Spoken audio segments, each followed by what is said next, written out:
Acabamos de ouvir que o mar não cessa de lançar as suas ondas.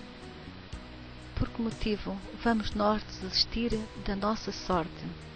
Deus tem algo bom para cada um de nós.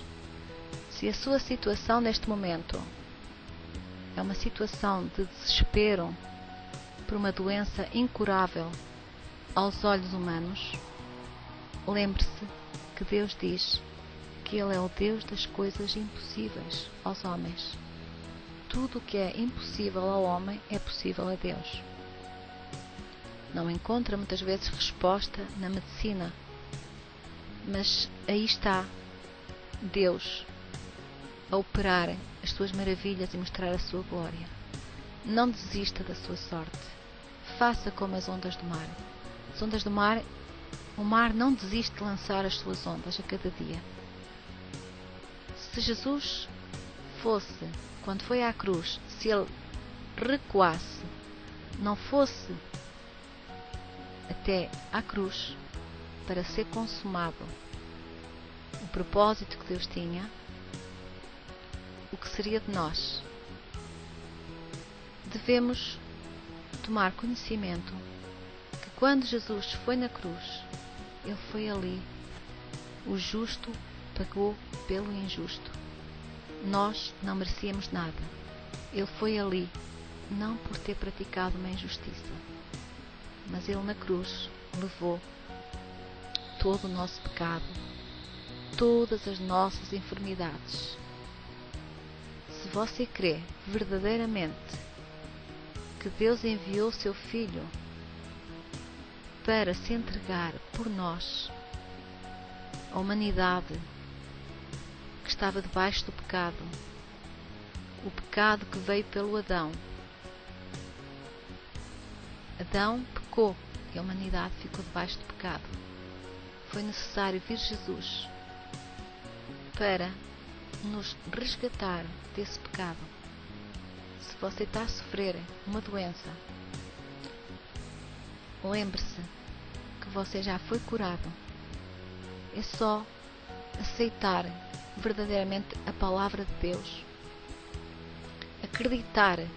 Somente a fé vem pelo ouvir a palavra de Deus. A fé não vem por aquilo que se vê, porque aquilo que nós vimos não é fé, é uma esperança. E nós temos de acreditar que a palavra de Deus é verdade. E nada pode contra a verdade. Jesus pagou o preço. É somente você crer que Jesus não está mais preso naquela cruz, porque a cruz não conteve o Filho de Deus. Jesus ressuscitou.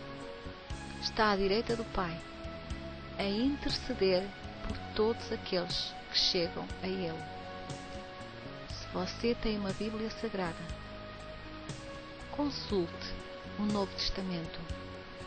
Consulte o livro de Hebreus, que no livro de Hebreus vai encontrar a verdade sobre Jesus. Em que lá vai encontrar que Jesus é o único mediador entre Deus e os homens. Deus não houve pecadores. Toda a humanidade está destituída da glória de Deus devido ao pecado. Isso você vai encontrar em Romanos, no livro de Romanos. Mas Jesus, vendo que a humanidade estava destituída da sua glória pelo pecado de Adão, pela desobediência de um homem, Ele tem misericórdia do povo, e daí o ter enviado o seu Filho Jesus. Como Jesus está à direita do Pai a interceder por todo aquele que chega a Ele com uma fé viva, você tem a resposta. Deus não houve pecadores, mas o justo que pagou pelo injusto, nós somos justificados por Cristo. Então, Deus vai ouvir Jesus, o clamor de Jesus, porque você intercede sempre, você pede sempre o favor de Deus no nome de Jesus, porque é o único mediador entre Deus e os homens. não temos outro mediador. Tudo o que é ídolos não têm boca, mas não falam, têm olhos e não veem.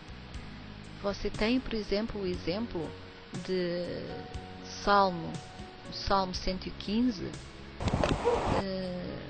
135, em Isaías e tantas partes da Bíblia que lhe vão mostrar o que são ídolos que não respondem, mas você pode dizer: sim, mas eu clamei e eu tive uma resposta. Deus não tem em conta a ignorância, a nossa ignorância, que outrora andávamos na ignorância.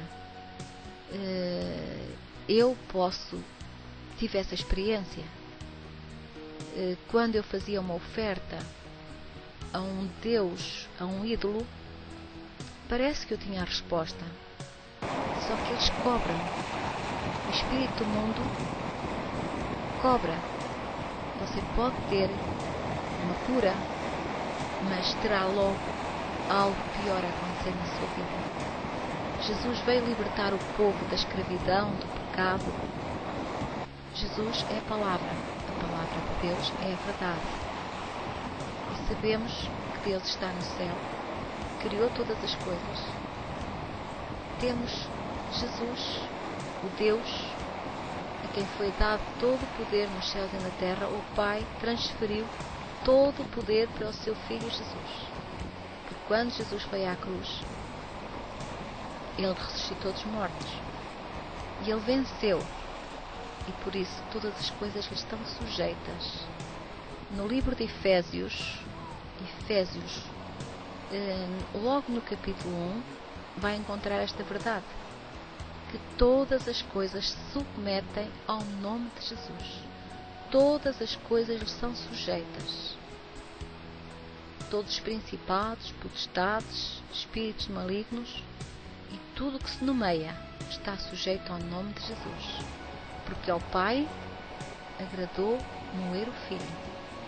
O Filho foi obediente até à cruz. Não desistiu, porque ele viu que a humanidade estava a sofrer pelo príncipe deste século e que nós devemos de conhecer pela Bíblia Sagrada que o Deus deste século se chama Satanás. Ele tem um nome.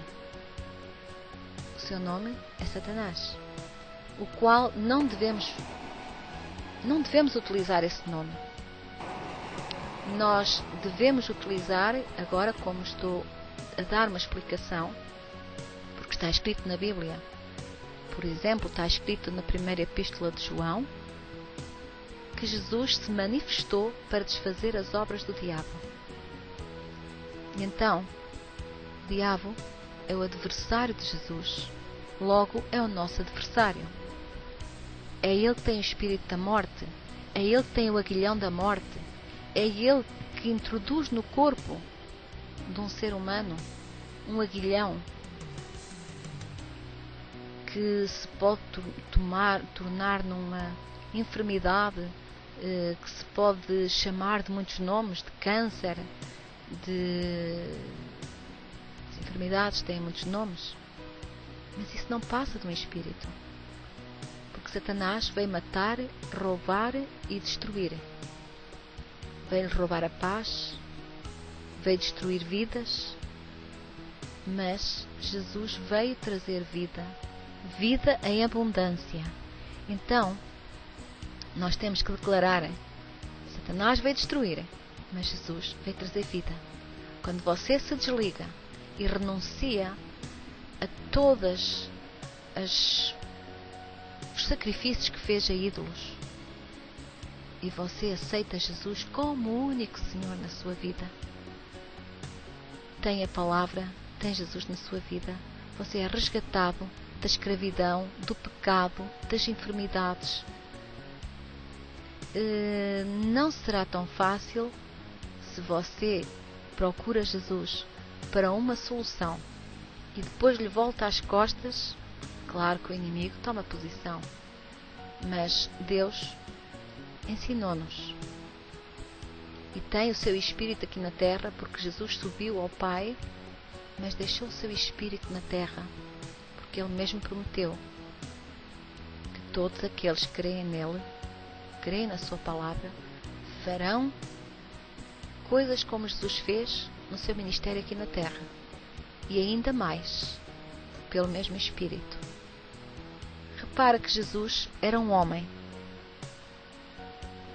era um ser humano, mas Ele operava milagres pelo Espírito de Deus, pela obediência que Ele tinha com o Pai, pela comunhão que Ele tinha com o Pai.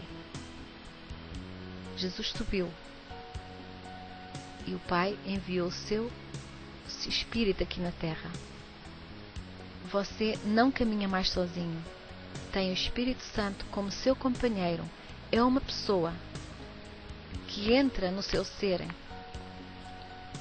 Em vez de ter um espírito imundo, o espírito das trevas dentro do seu corpo, você terá o espírito da vida. Em vez de ter o espírito da morte, você tem o espírito da vida. E aí se completa a palavra de Romanos, onde está: ó morte, o teu aguilhão.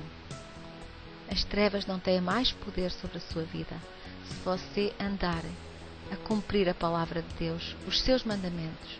E os seus mandamentos não são pesados, porque se você cumpre amar a Deus acima de todas as coisas e amar o seu próximo como a si mesmo, aquilo que você não gostaria que lhe fizessem a si, você não vai fazer ao outro. Se seguir as instruções de Jesus, que devemos perdoar ao nosso irmão, não uma vez, mas 70 vezes 7. Está tudo explicado. Nós, em vez de acusarmos, nós começamos a entrar na palavra de Deus, começamos a entrar na obediência. Em vez de acusarmos, nós começamos a ser tolerantes. Porque se nós não formos tolerantes com o nosso próximo, como é que o Pai também pode ser tolerante conosco? Então, você não é tolerante com o seu próximo, você acusa. Tem logo o acusador a apontá-lo e a tomar posição. E o acusador, o nosso acusador, tem um nome: Príncipe das Trevas. É ele que está a gerir este mundo.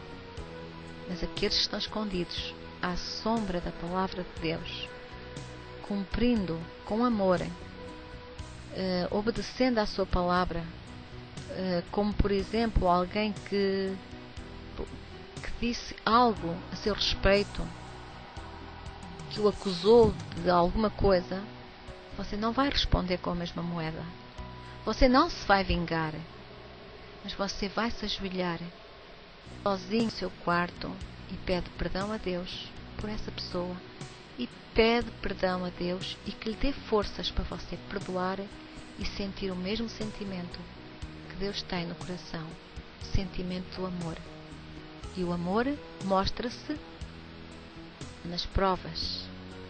Muitas das vezes alguém procura criar-lhe uma situação que você não gostaria, mas Deus preparou tudo isso para fazer-lhe um teste, se você tem condição de mostrar o seu amor. Quando você se vinga de alguém pensando que ninguém viu, Deus já viu. E o Príncipe das Trevas também.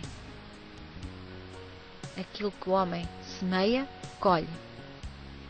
E quando a palavra de Deus fala no homem, refere-se à humanidade. Você semeia o bem, você vai colher o bem. Você semeia amor, vai colher amor. E para mostrar o seu amor pelo seu próximo, ou pelo seu maior inimigo, e aí vai encontrar no livro de Romanos, no capítulo 12, amar o inimigo. O que é o inimigo? Aí está-se a referir a uma pessoa que acha que é seu inimigo.